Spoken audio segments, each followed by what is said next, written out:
중직자 전도훈련 20강을 시작하겠습니다. 하나님께 감사함을 드립니다.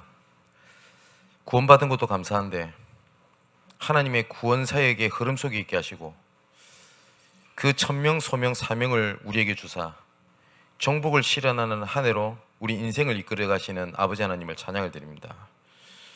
전도의 응답 이전에 전도의 흐름 속에 있다는 것이 응답이요 하나님의 모든 것임을 확신합니다.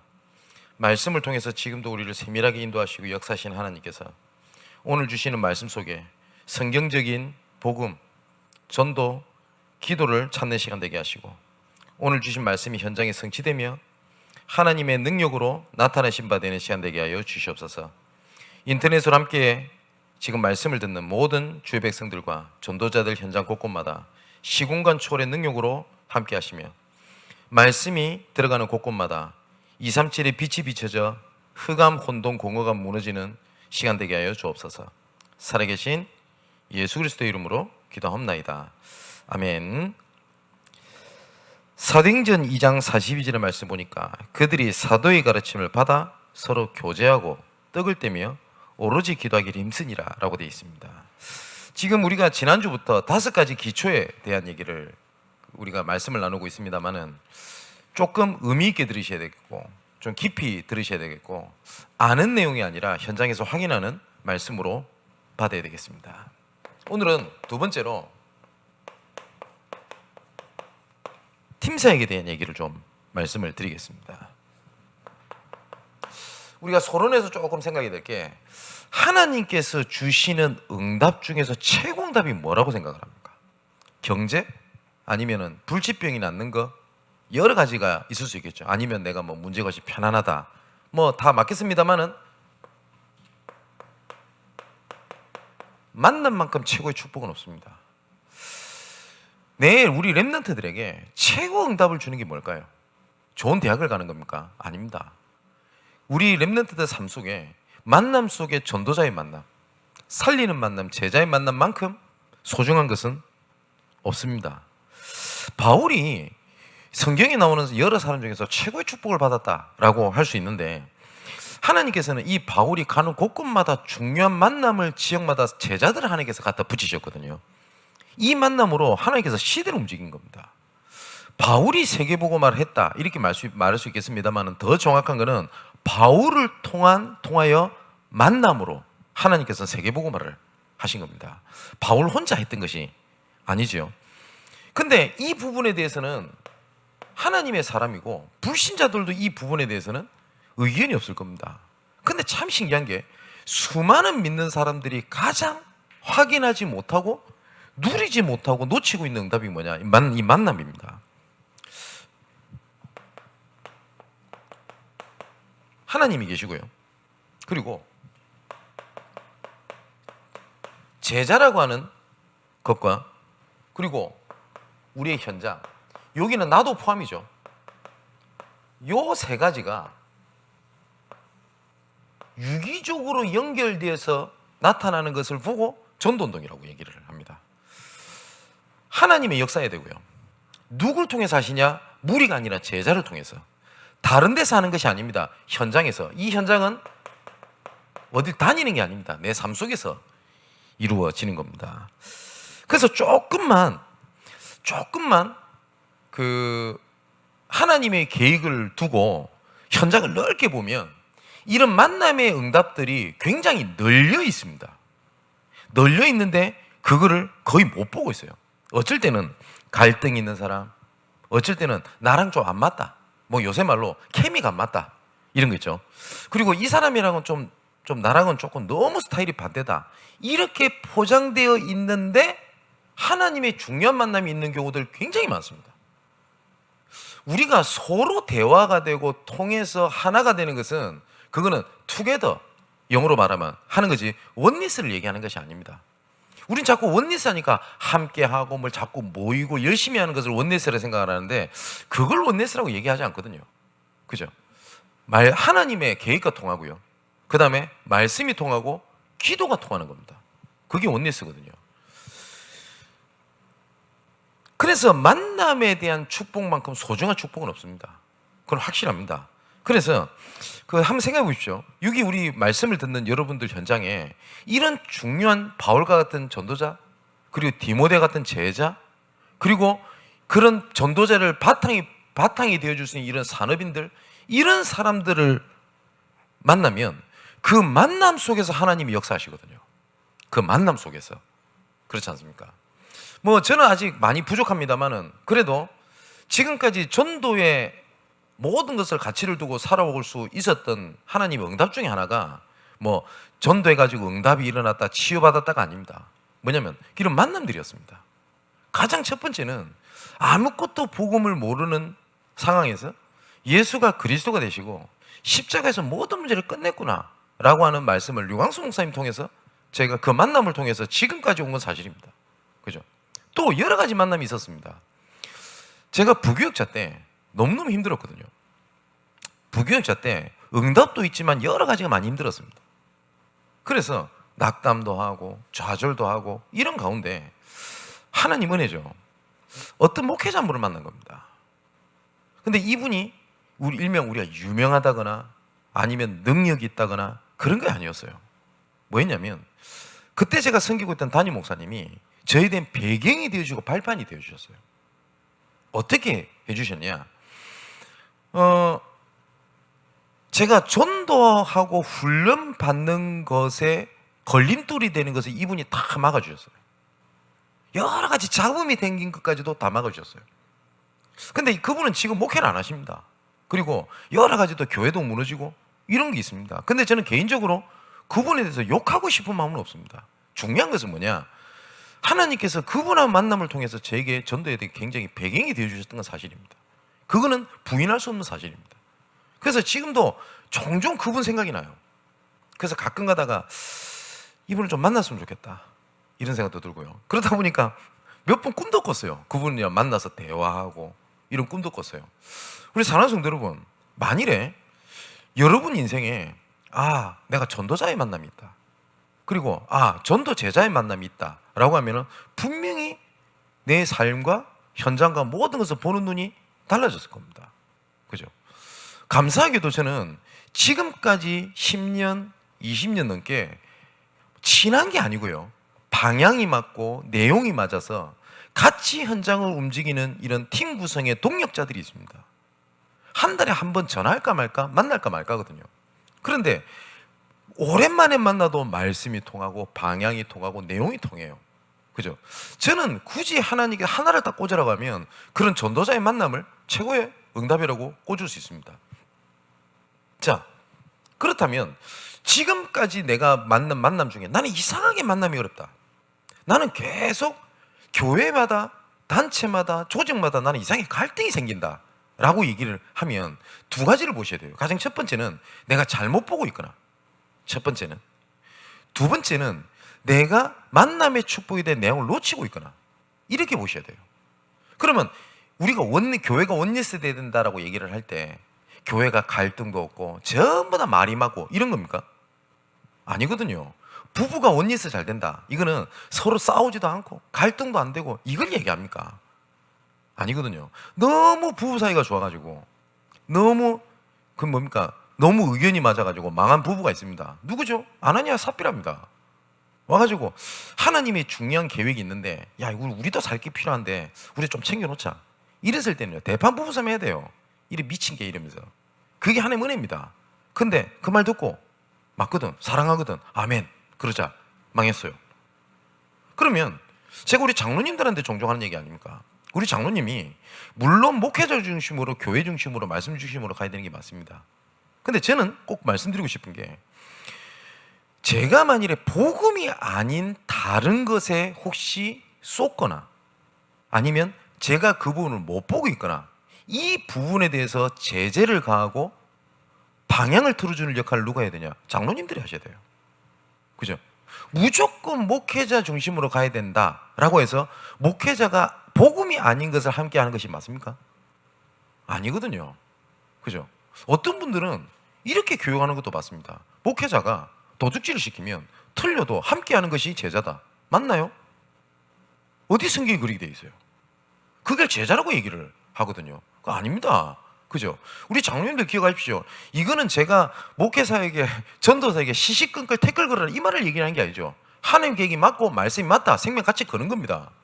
그런데 복음이 아닌 다른 부분에 저도 사람이기 때문에 어쩔 땐 동기를 가지고 어쩔 땐 시간표를 잘 못 보고 있는 것이 있습니다.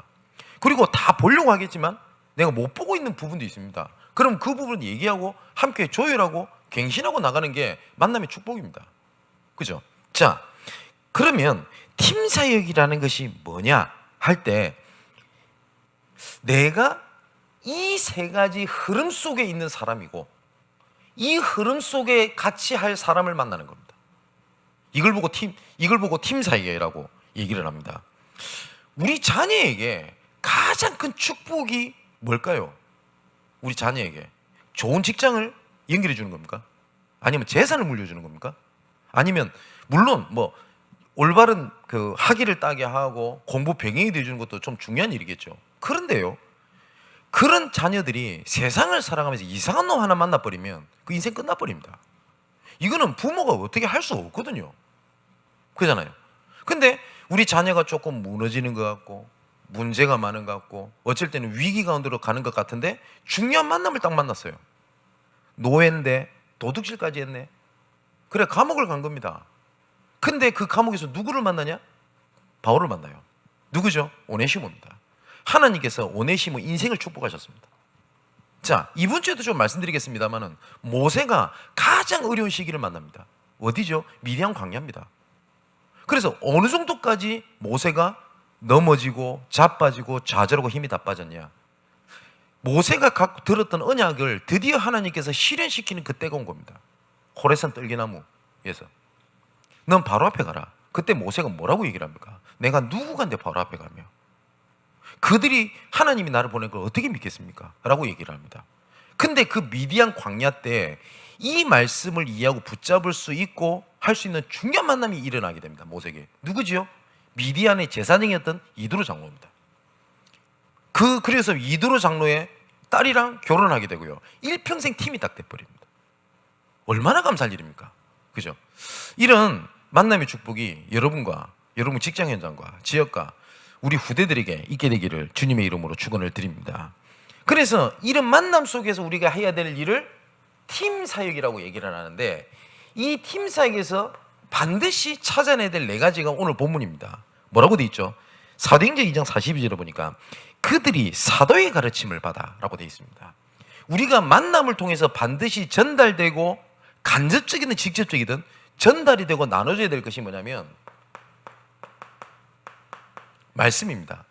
굳이 더 구체적으로 얘기를 하자면 강단입니다. 이 말씀을 가지고 어떻게 했다고요? 서로 교제하며 라고 되어 있거든요.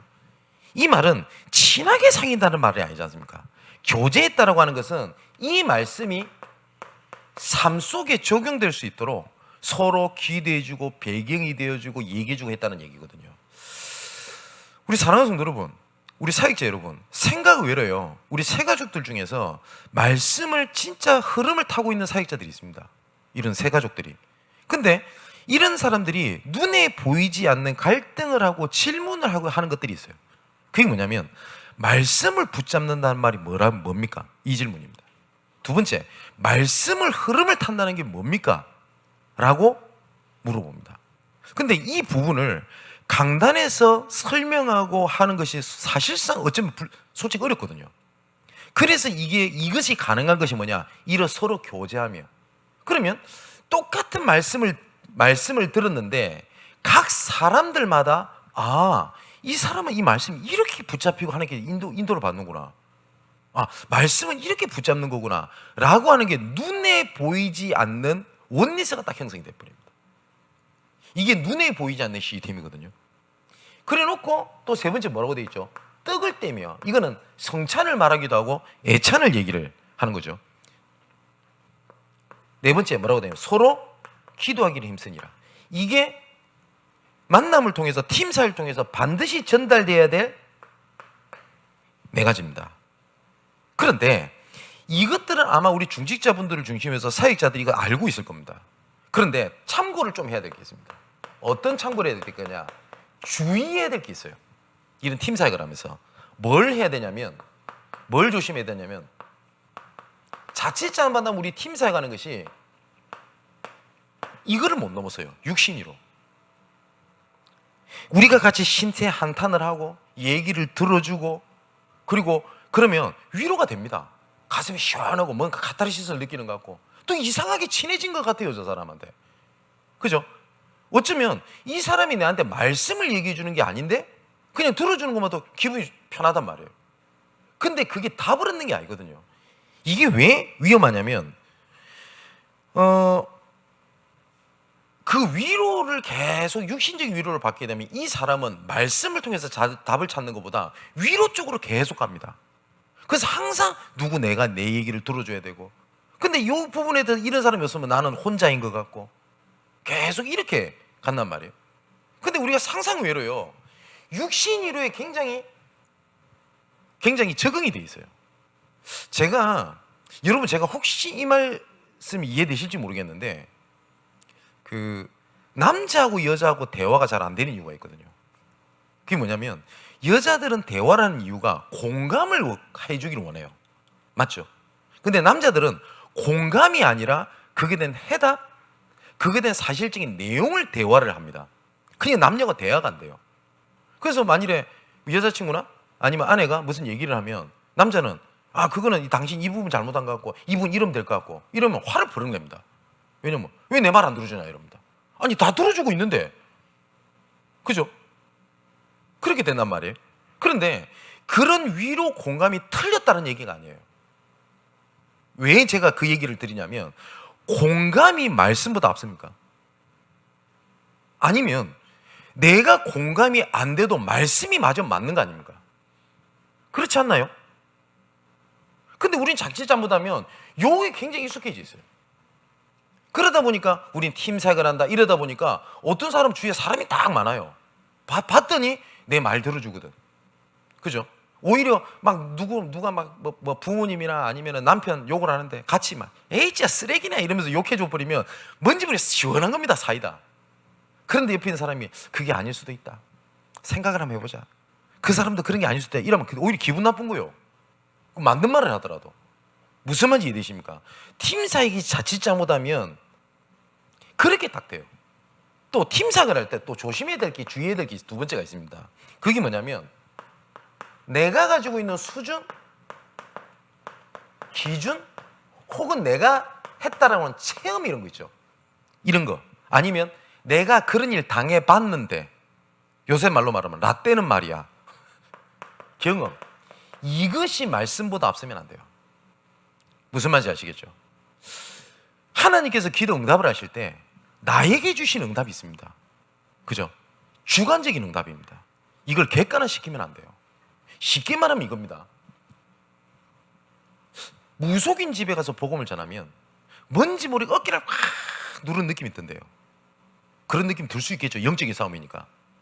그런데 우리 랩런트들 그런 가르치면 안 돼요. 어디 성경에 그리 돼 있어요? 저는 무속인들 그렇게 만나봤습니다만은 어깨 눌려본 적이 없는데요. 그럼 저는 체험을 못한 겁니까? 뭐 그런 거 있죠. 그죠? 또 특히 신비 쪽에 많은데 하나님께서 응답하실 때 하나님의 성령이 강림하면 뭔지 우리 뜨거운 느낌이 든대요. 몸에 들 수 있습니다. 근데 계속 응답을 24시간 하나님이 하시는데 24시간 더 열난다, 그거 빨리 병원 가봐야 돼요. 그거 몸살이에요. 그거 눈물이 난다, 그럴 수 있습니다. 근데 24시간 응답하시는데 24시간 동안 울고 있으면 됩니까? 제 돌아가신 외할머니께서 신비주의를 하셨거든요. 하나님께서 응답하실 때가 되면 온몸이 떨린대요. 그래서 그분 기도하는 거 보면 항상 이러고 계세요. 제 어린 마음이 저 보고 몰랐을 때 할머니가 떨고 있으면 무섭더라고요. 하나님이 지금 나타난 것 같고. 지금 들어보면 진짜 말도 안 되는 소리지 않습니까? 그런 거 있죠. 내가 경험해 봤는데 내가 이거 이렇게 붙잡고 하니까 응답되더라, 니도 한번 해봐라, 이런 식인 겁니다. 이거 팀사가 아닙니다. 이거 진짜 위험한 겁니다. 또 자꾸 내가 이런 부분에 있다 보니까 여기서 계속 강조돼서 나오는 게 뭔지 압니까? 틀린 말은 아닌데 내가 먼저 깨달아야 된다, 내가 먼저 살아야 된다, 이런 내용이죠. 근데 성경은 그 얘기하고 있지 않습니다. 네가 몰라도 하나님의 말씀이 맞으면 가는 겁니다. 맞죠? 또 내가 살아야 된다가 아닙니다. 세례요한은 뭐라고 얘기를 했죠? 나는 쇠해야 되겠고 그리스도는 흥해야 되겠다. 바울은 뭐라고 그럽니까? 내가 살든지 죽든지, 산다 죽는다 안 했습니다. 살든지 죽든지 그리스도 존귀되기 원한다. 내가 오히려 갇힌 것 때문에 내가 망하는 것이 그리스도가 존귀되고 복음이 유익하다. 난 죽는 게 낫다. 근데 육체 가운데 사는 것이 복음에서 사는 것이 맞다면 나는 사는 게 낫다. 이렇게 얘기를 했어요. 근데 우린 뭐라고 얘기를 하죠? 니부터 살아야지, 나부터 살아야지.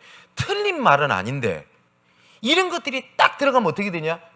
이게 딱 남는 겁니다. 실제로 전도 캠프를 쭉 진행을 하잖아요. 그러면 조별로 이렇게 포럼을 합니다.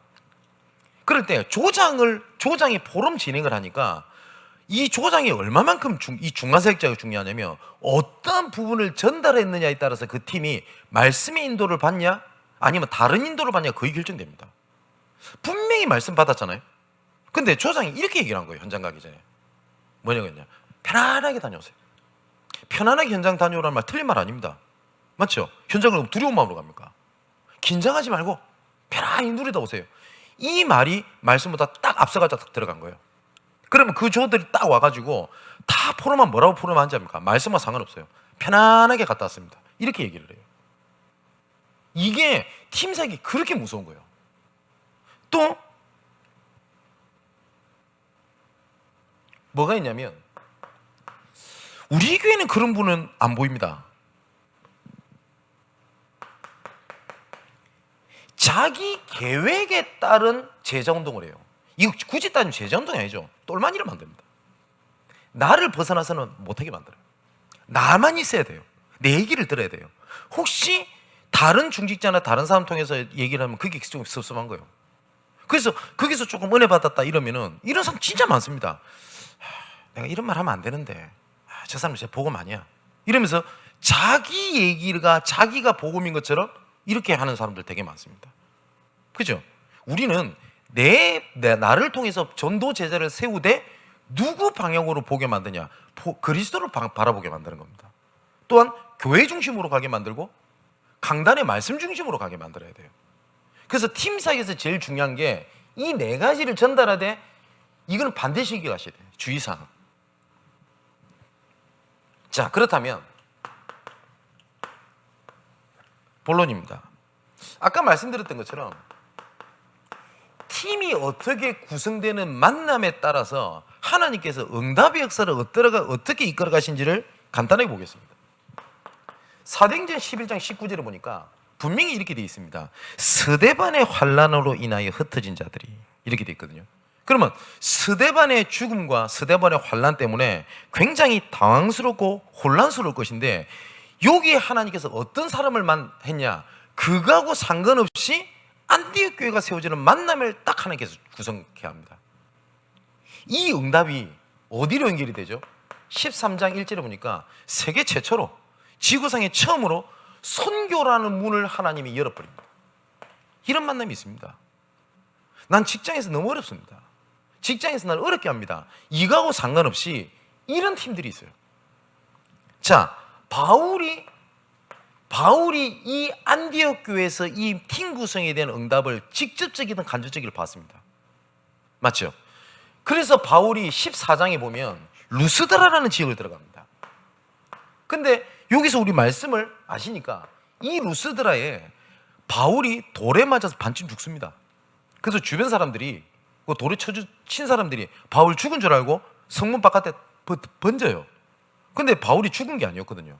이쯤 되면 도망가든지 해야 될 거 아닙니까? 또 일어나서 또 들어가요. 왜냐? 바울이 거기서 뭘 봤냐? 팀 구성을 본 거예요. 맞나? 여기에서 나온 유일한 한 사람을 딱 꽂아라면 바울이 마지막 그 순간까지 편지를 보내면서 가장 사랑했던 제자가 누구죠? 디모데입니다. 이 루스드라에서 디모데가 나오게 됩니다. 자, 성경 한번 쭉 보십시오. 16장 15절에 보니까 바울과 그 다음에 루디아의 만남. 사도행전 17장의 말씀을 보니까 바울과 야손과의 만남. 18장 1절에 4절에 보니까 브리스길라 부부와의 만남입니다. 근데 이 만남을 하나님께서 일을 진행하는 거 보십시오. 참 신기합니다. 사도행전 17장 야손을 만나고 난 다음에 바울이 어디를 들어가게 되냐면 아덴이라는 사역을 들어가게 됩니다. 근데 바울이 했던 사역 중에 유일하게 실패했던 현장이기도 합니다. 거기서 바울이 복음을 안 전했어요. 쉽게 말하면 팀 사역을 요구 중심으로 한 겁니다. 야, 너희들 종교성이 많네. 야, 너희들 똑똑하네. 바울도 한 공부했던 사람이거든요. 그래서 뭘 했냐? 철학 논쟁을 해버린 거예요. 아덴이 지금 아테네 아닙니까? 그죠? 그래서 바울이 사역을 실패하고 난 다음에 터덜 내려왔던 데가 어디였냐? 고린도입니다. 근데 브리스길라 부부는 어떤 상태였냐? 예수 믿기 싫은 놈은 야, 글라우디오 때에 야, 로마 떠나. 예수 믿는 인간들. 이래서 자기 나라에서 쫓겨나서 고린도에서 추방되어 나와가지고 낙담이 있었다 천막 만드는 부부였습니다. 쉽게 말하면 뭐죠? 낙심자와 낙심자의 만남이에요. 근데 이 만남이 어떻게 되죠? 로마서 16장에 나오지 않습니까? 로마 16장 3절 4절에 브리스길라 부부를 바로 이렇게 표현합니다. 나를 위하여 목이라도 내놓을 사람이다. 한 시대에 바울의 제자로, 한 시대에 교회의 식주인으로, 동력자로, 발판으로, 배경으로, 경제로 헌신했던 만남이었습니다. 이런 만남이 여러분 사람인들 현장에 있게 되기를 주님의 이름으로 축원을 드립니다. 뿐만 아닙니다. 사도행전 19장에 8절 20절을 보니까 에베소 지역에 이런 제자들을 딱 만나게 됩니다. 복음을 전하는데 분명히 성경에 이르게 돼 있어요. 오히려 핍박하는 자도 있더라. 그죠? 그때 어떻게 합니까? 바울이 제자를 따로 세워라고 되어 있습니다. 두란노 세원에서 2년 동안 말씀 운동을 지속했더니 아시아에 사는 헬라인이나 유대인이나 다 주의 말씀을 듣더라. 그리고 20절에는 말씀이 흥왕했다라고 되어 있습니다. 오히려 그런 핍박 문제가 제자들을 딱 따로 세우는 뭐가 되죠? 팀 구성이 되게 되는 겁니다. 또 하나님께서 어떻게 준비하셨냐? 로마서 16장 1절에서 27절 말씀 보니까 바울이 로마를 가기를 그렇게 애를 쓰는데 로마에 이미 이런 팀 구성들이 쫙 준비가 되어 있었던 겁니다. 자, 이게 만남입니다. 우리 사랑하는 성도 여러분, 우리가 일평생을 살 때 친한 사람도 만나야 돼요. 그리고 마음이 통하는 사람도 만나야 됩니다. 우리 특히 랩런트들은 좋은 친구도 만나야 되고요. 그리고 훌륭한 선생님도 만나야 됩니다. 그리고 훌륭한 주의 종들도 만나야 됩니다. 그 중에서 하나님께서 가장 원하시는 것이 뭡니까? 전도자의 만남입니다.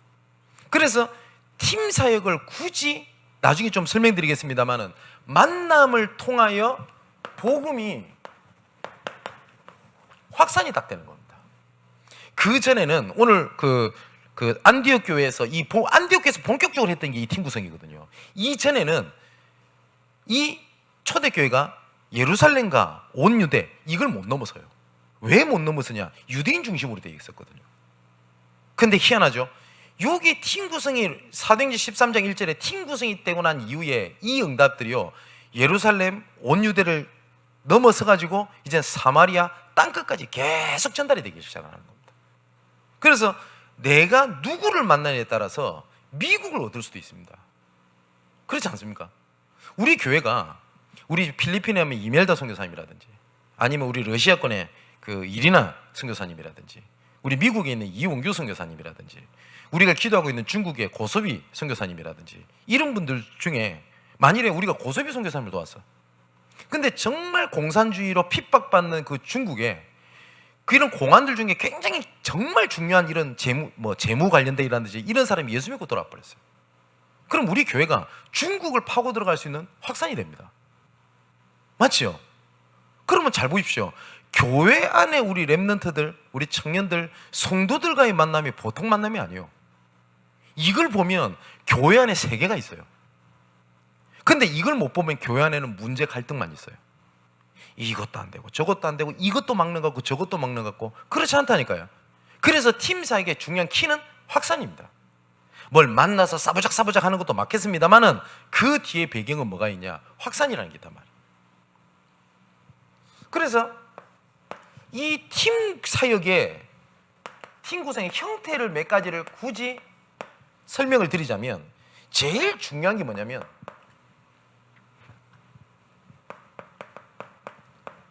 중요한 제자들이 모이는 겁니다. 이거를 나중에는 중요한 시스템으로 움직이는 걸 보고 미션홈이라고 얘기를 하거든요.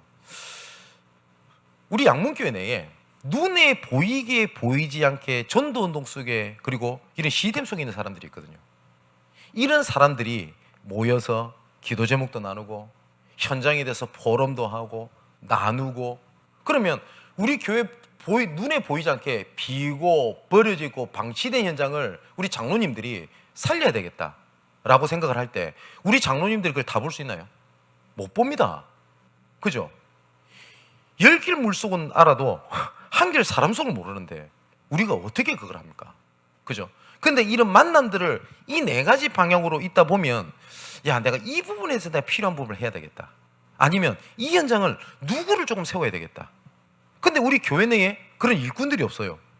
그러면 어떻게 기도 제목이 바뀝니까? 하나님, 이 일을 할 일꾼을 보내주소서. 맞죠? 추수할 것은 많기 때문에 이 일에 따라서 교역자를 더 세우기도 하는 겁니다. 우리 교회가 숫자가 많아졌기 때문에 부교역자를 더 뽑는다? 회사입니까? 아니잖아요.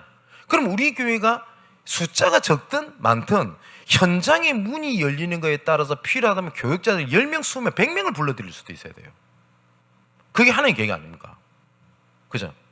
우리가 할 수 있냐 없냐를 생각하지 말고 뭘 생각해야 되냐, 하나님의 계획이 맞냐 아니냐를 생각하면 돼요.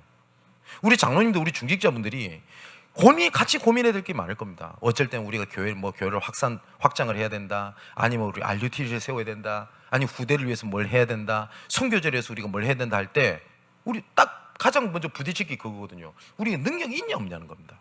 우리가 이걸 할 수 있겠냐 없냐는 거거든요. 이건 불신자들 생각입니다. 뭐냐? 하나님 계획이 맞냐 아니냐입니다. 아무리 우리가 재정이 많다 할지라도 하나님의 계획이 아닌 걸 하면 안 됩니다. 맞죠? 아무리 재정이 없다 할지라도 하나님의 계획 맞으면 하면 해야 돼요. 근데 그 뒤에 채우시는 하나님 은혜가 있단 말이에요.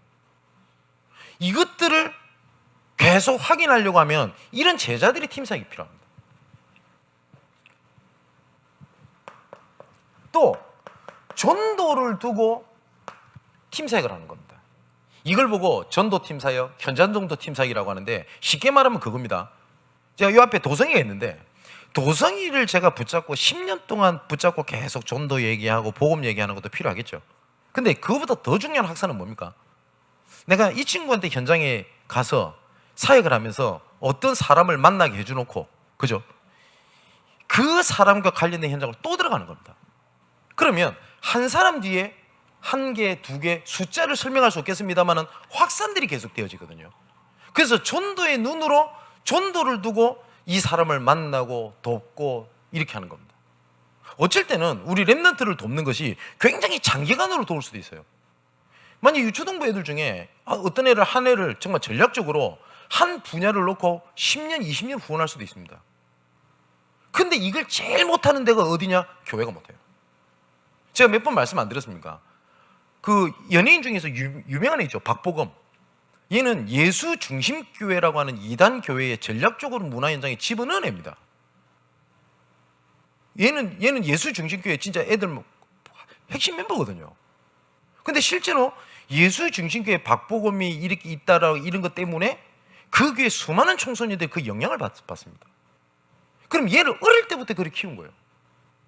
그래서 제가 이번에 필리핀 갔을 때도 제가 부탁을 한 겁니다. 일메더 선교사님한테. 정말 복음을 사랑하고 그리고 엘리트고 지속할 수 있는 이런 애들을 짧게 보지 말고 좀 여유 있게 길게 보다 되니까 이런 어린 애들을 좀 소개를 해달라. 그럼 이런 애들이 15, 14살 이럴 수도 있습니다. 그때 뭘 합니까? 그럼 우리 교회가 필리핀 현장에 미래를 놓고 어쩔 때 10년, 15년을 도울 수도 있어요. 무슨 말인지 이해되시죠? 그래가지고 빠져나서 또 세고 또 들어가고 하는 겁니다. 그런 렘넌트를 세워서 그 렘넌트가 또 다른 렘넌트를 세우게 만드는 겁니다. 이 일을 뭐라고 얘기를 하냐? 팀사역이라고 얘기를 한다니까요. 근데 이런 모든 부분들을 거의 다 대부분 다 놓치고, 난 문제가 있니? 저 사람이 나랑 안 맞니? 내 말을 못 알아듣니? 하나가 안 되니? 이러고 있는 겁니다. 거의 대부분. 그래서 깊이 들어와 있으면 그게 보이는데 깊이 안 들어오면 그거 안 보이거든요. 그러니까 큰 교회는 큰 교회 나름대로 그러고 있고 작은 교회는 작은 교회 나름대로 그러고 있는 겁니다. 그 겉모습 보니까 작은 교회니까 더 시끄러운 것처럼 보이잖아요. 그렇지 않거든요. 어디 가나 똑같아요. 이거 그래서 정말 우리가 팀사역 응답 받아야 되는 게 만남에 대한 응답입니다. 자, 어쩔 때는 각 계층별 현장을 놓고 해야 될 팀사역도 있습니다. 몇 가지를 예를 들어 볼게요. 태영아에서는 뭘 어떤 팀사역을 해야 될 것 같습니까? 이때는 부모입니다. 그러면 정말 생각해야 될 것이 우리 교회에 대해서도 우리 태영아 부모가 있거든요. 잘 한번 보세요. 태영아 부모들이 거의 대부분 웬만한 사명자가 아니면 말씀 못 듣습니다. 막 애들 왔다 갔다 가지. 그 정신 팔려가지고 말씀 못 들어요. 그래서 다시 듣기도 하고 이렇게 하는 겁니다. 그러면 가장 은혜 받아야 될 젊은 부모 시기 때 거의 은혜 받지 못하고 애들이 거의 다 크면 이제는 장년 노인이 돼버리는 겁니다. 그럼 놓치잖아요. 또 유초등부에서 해야 될 건 뭡니까? 우리 랩런트 애들 보고 이때 막 어마어마한 걸 가르치고 하는 게 아닙니다. 이때는 기초팀사역을 하는 겁니다. 우리 그 유초등부 애들 중에 어린 자녀들이 있을 거 아닙니까? 이런 애들이 말씀을 들으면서 그래 창세기 3장 영적 문제, 나는 영적 문제가 많아서 이러고 메시지 듣고 앉아있으면 걔는 비정상입니다. 그렇잖아요. 8살짜리 애가 그래 나 영적 문제 이러고 있으면 돼요? 그거 정상 아니에요 그거. 그러면 애들한테 뭐 굉장히 뭐 단어라든지 세밀한 걸 얘기하는 것이 아닙니다. 우리가 일명 6가지 기초 메시지라 얘기를 하잖아요. 불신자 상태가 뭐냐? 못 알아들어도 돼요. 어느 날 이걸 알아듣는 겁니다. 그래서 우리 랩런트 중에 마일즈가 얘기했다 안 합니까? 말씀 계속 듣다가 학교를 중학교를 딱 갔거든요. 친구들의 문제를 보면서 얘가 이렇게 고백했다 하잖아요. 선생님한테. 이게 그 선생님한테 말로 못해 그 영적 문제구나. 오늘날 보이는 겁니다. 그 기초입니다. 그리고 중고등부 청소년 시기 때는 조금 기초를 넘어서 굳이 표현하자면 규모라든지 이런 습관 같은 이런 팀사역을 해줄 필요가 있어요. 대청부에 이제는 청년 시기 때는 조금 좀 더 구체적으로 해가지고 전문성을 두고 그 현장에 팀사역이 필요한 겁니다. 그렇다면 잘 한번 생각해 보세요. 우리 중직자분들 중에 각 분야의 전문인들이 있을 겁니다. 어떤 분들은 기술로, 맞죠? 그러면 여기에 내가 그 분야의 복음을 붙잡고 답을 내가 얻는 것이 나의 응답이기도 하지만 이것을 팀사역이 줄 수 있는 응답이기도 합니다. 건축가다. 그러면 건축가 길을 걷는 랩런트들이 단 한 번도 가보지 못한 길을 제시해 줄 수 있는 사람이 중직자입니다. 맞죠? 이 일을 해야 되거든요. 제가 저번에 말씀 안 드렸습니까? 우리 단체에 여러 기관들이 있습니다. 근데 여러 기관들이 있는데 뭐 다 어렵다는 얘기 많이 들어요. 근데 어렵지도 않고 계속 사람이 모이는 기관이 딱 한 군데가 있습니다. 그 어딘지 아세요? 그 신학교입니다. 점점점 신학교에 좋은 친구들이 온다는 얘기를 제가 들었습니다. 보니까 뭐 서울대 출신 막 이렇게 얘기하더라고요. 뭐 어쨌든 뭐 좋은 일꾼들이 있는 것 같아요. 제가 봐도. 근데 그 이유가 뭔지 아십니까? 그 앞길을 제시해 줄 수 있는 증인들이 현장에 포진되어 있잖아요. 뭐 류광수 목사님 이런 분들. 그러면 변호사다. 그러면 우리 교회 변호사가 없습니다만은 만일에 변호사 중직자가 있다. 그러면 내 분야의 복음이라는 걸 속에서 그 응답을 찾는 컨텐츠를 가지고 이 전문성 포럼을 해주는 거예요. 그럼 우리 청년들도 잘 돼야 됩니다. 내가 지금 일하고 있는데 가장 밑바닥에서 일하고 있다? 아니요. 이거를 준비하는 과정입니다. 그럼 이게 전부 다 뭐하고 관련되어 있냐? 팀사역과 관련되어 있어요. 그리고 5번째, 기성세대들이 있거든요. 근데 거의 기성세대들은 현실 문제 아니면 영적 문제 이런 부분 때 갈등하고 있는 분들 많습니다. 여기에 대해서 이 답을 줘야 돼요. 그게 지금 우리 강단 메시지의 흐름에 따라서 하나님께서 이미 정복을 시작하셨다. 너를 통해서. 그러면 그거는 영적 문제다, 현실 문제가 아니라 그거는 하나님께서 정복을 시작하신 것을 이루시는 정복의 현장이다. 그래서 올해는 하나님께서 정복의 실현에 대한 말씀을 주셨다. 이제는 그에 대한 답을 찾자. 이렇게 해서 전달하고 뭘 보게 해줘야 되냐? 이거는 문제가 아니라 하나님께서 문을 여시는 거구나. 이걸 볼 수 있도록 해줘야 되는 거예요. 이걸 보고 팀사역이라고 얘기를 합니다. 자, 그러면 팀사역에서 중요한 원리에 대한 얘기를 좀 말씀드리겠습니다. 이걸 쭉 놓고 사람들을 돕다 보면 거기서 뭐가 보이냐면 하나님의 숨은 객이 딱 보입니다. 야, 이 친구가 우리 교회에서 문제 많은 랩런트인 줄 알았는데 알고 봤더니 그 분야의 중요한 문이라. 맞죠? 어떤 우리 이렇게 말씀하시는 분 봤습니다. 우리 교회는 특이한 사람이 많대. 예, 그럴 수 있습니다. 특이한 사람이 많다는 말은 특이한 문이 있다는 말입니다. 그죠? 그 하나님의 숨은 계획이 있고요. 그 하나님의 숨은 계획 속에 하나님이 숨겨둔 제자가 있습니다. 이건 교회 안팎으로. 이 제자를 드러내기 위하여 하나님의 시간표가 있고요. 이 시간표를 두고 하나님께서는 어떤 일을 딱 터뜨립니다. 어쩔 때는 좋은 반응으로, 어쩔 때는 핍박의 반응으로, 어쩔 때는 갈등으로 이렇게 오게 되는 거거든요. 그래서 이 모든 눈들을 뭘로 보는 거냐? 요걸 딱 보는 겁니다. 이게 팀사의 원리입니다. 그래서 우리가 자칫 잘못하면 주의해야 될 내용 말씀드렸지 않습니까? 교회는 사랑이 있어야지. 목사님, 우리 교회에 삶이 어려운 사람들 많습니다. 이런 말들을 다 들어주고 기도해주고 위로해주고 이런 사람이 필요합니다. 예, 공감합니다. 그런데 이런 사역자들이 우리 교회에 쫙 포진되어 있잖아요. 사람을 위안 삼고 사람을 모일 수는 있을 걸로 봅니다. 왜냐? 위로받으니까. 그런데 전도운동 못해요. 그런데 이런 위로를 제가 무시하자는 얘기가 아니잖아요. 그죠? 육신 위로의 중심으로 가지 마라. 그리고 내가 가지고 있는 틀 중심으로 사람을 보고 얘기해주고 답을 주려 하지 마라. 세 번째, 내 계획을 따라 이 사람을 안 좋게 말하면 좀 필요한 사람은 땡기고 필요 없는 사람은 밀고 그렇게 하지 마라. 그겁니다. 자, 이제는 결론입니다. 결론이기도 하고 제일 중요한 마지막 사역의 방향이기도 합니다. 골로새서 4장 2절 3절에 보니까 바울이 이렇게 얘기를 합니다.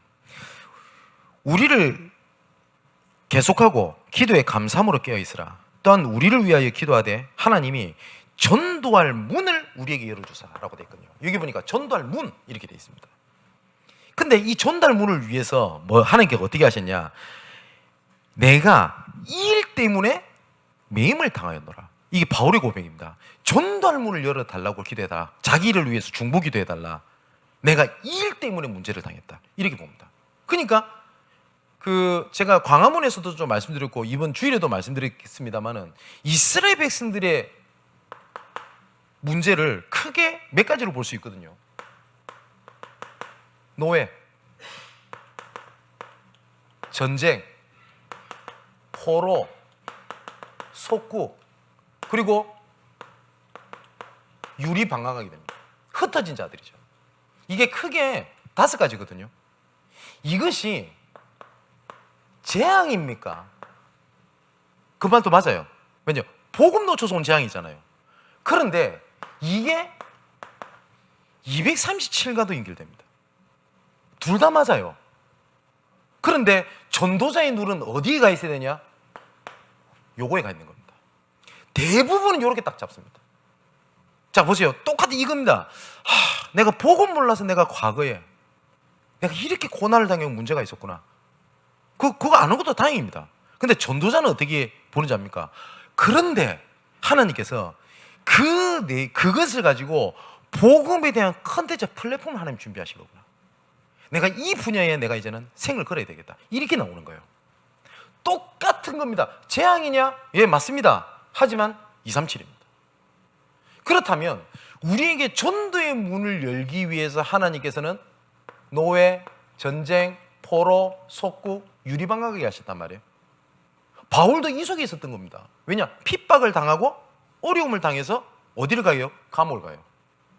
그런데 기도 제목을 내 어려우니까 내 이거 빨리 어려움 이거 넘어설 수 있도록 기도해달라. 이것도 기도 부탁 맞습니다. 우리가 그런 기도 부탁 받잖아요. 내 이렇게 힘드니까 목사님 나 좀 기도해 주세요. 그 기도 틀린 거 아닙니다. 그죠? 근데 바울은 뭐라고 기도했다고요? 내가 이 일 때문에 매임을 당했고 어려움을 왔기 때문에 중요한 건 뭐냐? 전도문을 열어달라고 기도해라. 이렇게 했어요. 베드로도 법정에 서서 어려움을 당하고 난 다음에 기도 부탁입니다. 우리의 환경을 그거하고 상관없이 담대히 그리스도만 전하게 해달랄 수 있도록 기도해달라. 그겁니다. 다르잖아요. 재앙이냐 237이냐 합니다. 그러면 전도의 눈으로 뭘 보는 거냐? 딱 지금부터 5가지를 보는 겁니다.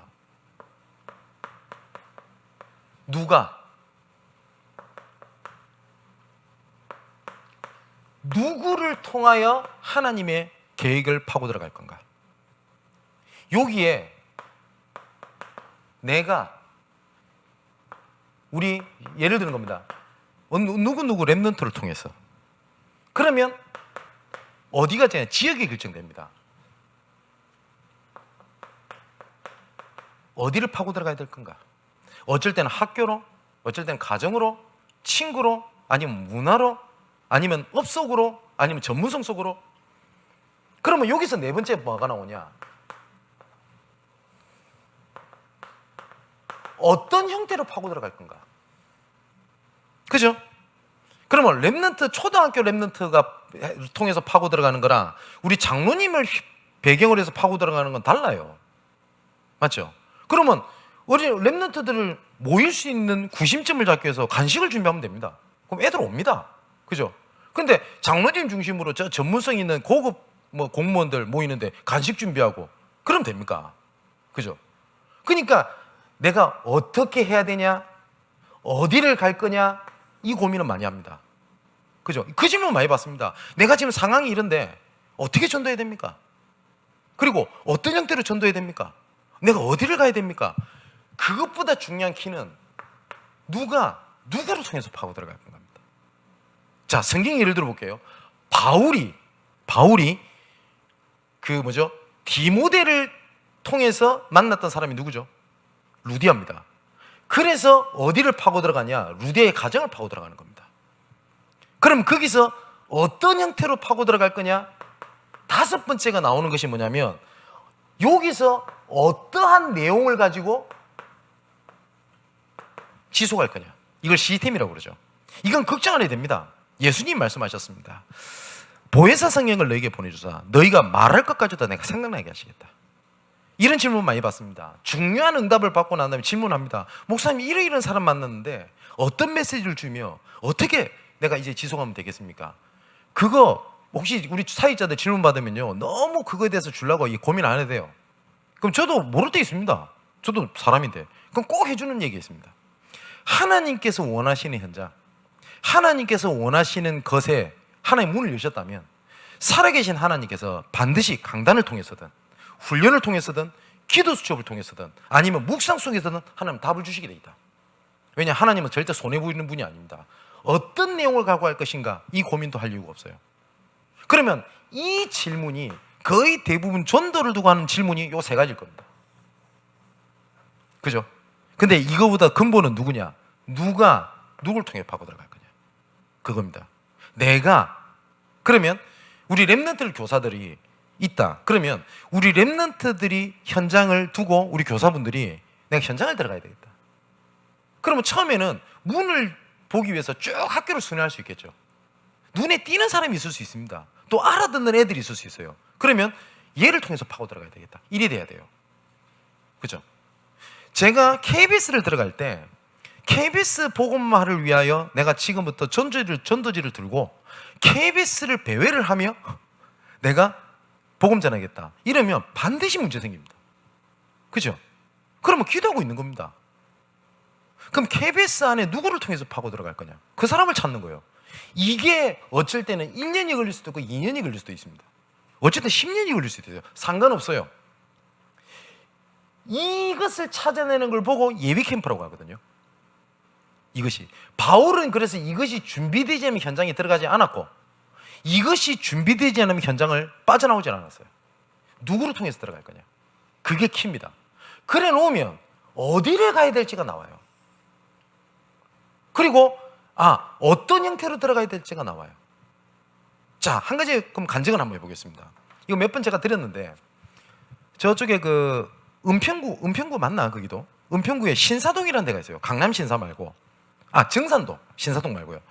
정산동이라는 데를 캠프를 해야 되겠다 이 생각이 든 겁니다. 근데 정산동에 제가 아는 게 아무것도 없어요. 그죠? 저는 성품이 지금도 모르는 사람한테 말 못 겁니다. 전 지금도 어떤 분들은 막 어디 뭐 비행기를 타거나 기차를 타면 혹시 옆에 하나님의 계획이 있는 사람이 타지 않을까 기대하는 마음으로 말도 걸어보고 한다는데 저는 아닙니다. 저는 완전히 반대입니다. 옆에 누가 안 타기를 기도합니다. 그래서 결박기도 합니다. 하나님 제발 비행기 옆자리 만석이 안 되게 해주세요. 그럼 만석이 안 되면 할렐루야 이러고 타요. 이래요. 그렇거든요. 근데 이건 성품하고도 상관없어요. 그러고 쭉 기도하고 있다가 어느 날입니다. 어느 날 교회 세신자 중에 나는 몰랐어요. 어떤 이 사람이 알고 봤더니 저쪽에 그 정산동 있는 근처에서 부동산을 하고 있는 거예요. 그래서 찾아간 겁니다. 찾아갔더니 이 사람이 완전 술고래네. 그래서 제일 처음으로 신방하는 날 내 앞에서 술을 먹는데 소주 8병을 먹어요. 족발 대짜로. 일반 사람은 치사량입니다. 그 정도 보면 죽습니다. 놀란 거 술 하나도 안 취해. 와 대단하대요. 근데 이 사람한테 제가 가가지고 막 남자니까 뭐 위로해주고 했던 게 아닙니다. 내가 이번 주에 내가 지난주에 내가 은혜 받은 거. 그래서 내가 이 들어왔던 이유 신기하죠. 이 사람이 이 말 좀 알아듣는 거예요. 그래서 뭐라고 얘기를 하냐. 목사님 그럼 우리 부동산에서 이거 하면 안 되겠습니까? 좋지. 그렇게 해서 들어간 거예요. 누구를 통해서 파고 들어갈 거냐. 그러고 있다가 어느 날 이 만남 속에 사건이 딱 터진 겁니다. 그래서 여기는 이제 정규인 전도 캠프를 해야 되겠다라고 들어갔는데 그 권사님들 성함 안 까면 노술래 권사님이라고. 이 권사님이 저한테 전화한 겁니다. 그때 제가 강도사 때인데 강도사님 뭐 우리 동네에 일이 생겼다는 거예요. 뭡니까? 그분이 증산도 살았거든. 자기는 나름대로 복음을 전하려고 길거리를 쭉 돌아다니는데 지하에서 어떤 그 아주머니가 막 비명을 지르더래요. 할머니가. 그래서 뭔가 싶어 들어갔더니 할머니가 다리가 부지러져 버린 겁니다. 그래서 이분을 도와주게 된 거예요. 그랬더니 이분이 마음을 열 거 아닙니까? 근데 이 할머니가 재밌는 얘기를 해요. 자기 집안에는 남자가 없어요. 35세 이전에 남자들이 다 죽어버린 거예요. 그래서 그 집안에 엄마를 만나게 되고 그 아들을 만나게 되는데 그 아들 이름도 잘 안 까먹어요. 하도 특이해서 박차오름. 박씨고 이름이 차오름이에요. 근데 얘가 그때 당시에 전국체전 중등부 쪽에서 양궁 1등입니다. 그럼 우리나라 양궁 얼만큼 잘하는지 아시죠? 우리나라에서 1등은 세계 1등이거든요. 근데 얘가 의욕이 없어요. 중학생인데 한참은 혈기왕성한 나이에 얘한테 딱 뭐가 들어가냐. 저는 뭐 30살 좀 되고 이러면 죽을 건데요. 와, 어떻게 이런 일이 있을 수 있습니까? 그 사건이 계기가 돼서 보게 되니 정산동에 이렇게 가난하고 편모 집안에 이런 사람이 많다는 걸 알게 됐어요. 뭐예요? 어디를 들어가? 정산동을 들어가게 된 거예요.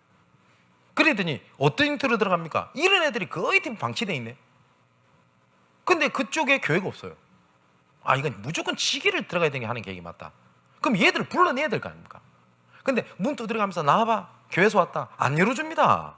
분명히 부모님들이 문 열어주지 마. 이렇게 교육할 거 아닙니까? 그래서 어떤 형태로 사역을 하게 됐냐. 그때 제가 청년부터 제가 담당하고 있었기 때문에 그때 뭐 청년들 중에 학원 운영하고 이런 친구들이 있을까요? 가이도 하고. 재능 기부해라. 뭐냐? 내가 공부를 할 수 있는 과목을 정해준 거예요. 그러고 난 다음에 교회에다 붙인 겁니다. 벽에다가. 무료로 공부법 운영한다. 그래서 전화번호. 이 얘기를 듣고 참 감사하죠. 정산동에 있는 동사무소 복지까지 전화가 온 겁니다. 이렇게 교회에서 좋은 일 하나. 그래서 우리 장소 열어줄게. 그래서 복지관 한 칸을 열어줬다니까요. 와, 얼마나 감사합니까? 형태 나와요. 이미 예비돼 있어요. 보니까 이 작은 동네에 노인정이 2개네. 그럼 어떤 형태로 들어가야 되겠습니까? 그래서 조금 성격 좋고 싹싹한 애들이 있어요. 남자애들만 농담 잘하고. 그런 가운데 저희 집 밑에 살았던 권사님 한 분이 잘하는 게 하나 있었어요. 봉침. 맨날 보면 통에다가 꿀벌 담고 다니는 권사님 한 분 있어요. 그 권사님 제가 성함이 기억 안 나는데. 그냥 맨날 나만 보면 봉침 한 번. 저는 안 맞는다고. 저 봉침 맞다 진짜 장애 입은 사람도 본 적이 있어가지고. 근데 이 노인들은 이 건강 관심 많잖아요. 그 권사님 투입. 어렵습니까? 그렇게 해서 그 지역에 하나님이 전도물장이에요. 그렇기 때문에 내가 어디를 복음 전하지? 내가 어떻게 전도해야 되나? 내가 전도지 들고 다녀야 되나? 아니면 내가 어떻게 해야 되지? 이런 고민 안 해도 돼요. 뭘부터 하냐? 모든 만남을 이걸로 딱 보는 겁니다. 이걸 보고 팀 사역이라고 얘기를 합니다. 누가 누구를 통해서 파고 들어갈 거냐? 이게 만남이거든요. 이런 만남의 축복이 여러분들 현장에 지속되게 되시기를 주님의 이름으로 축원을 드립니다. 기도하겠습니다. 스데반의 환난과 상관없이 하나님께서 예비해 되신 사명자의 만남을 통해 안디옥 교회를 여시고 세계 최초로 선교사를 보내셨던 그 만남의 축복이 나의 것, 나의 현장 속에 성취되게 하여 주시옵소서. 사도의 가르침을 받아 서로 교제하며 삶에 대한 해답을 가지고 떡을 떼고 서로 기도하기 힘쓰는 팀사에게 만남의 축복을 통하여 우리가 보지 못했고 알지 못했던 숨은 계획과 새로운 밭의 문을 여는 만남이 시작되게 하여 주시옵소서. 지금까지 내 틀과 내 기준으로 만남을 제한하며 만남을 거부하고 보지 못했던 것 속에 하나님의 숨은 계획과 숨은 제자를 찾는 눈을 열어주옵소서. 살아계신 예수님의 이름으로 기도하옵나이다. 아멘.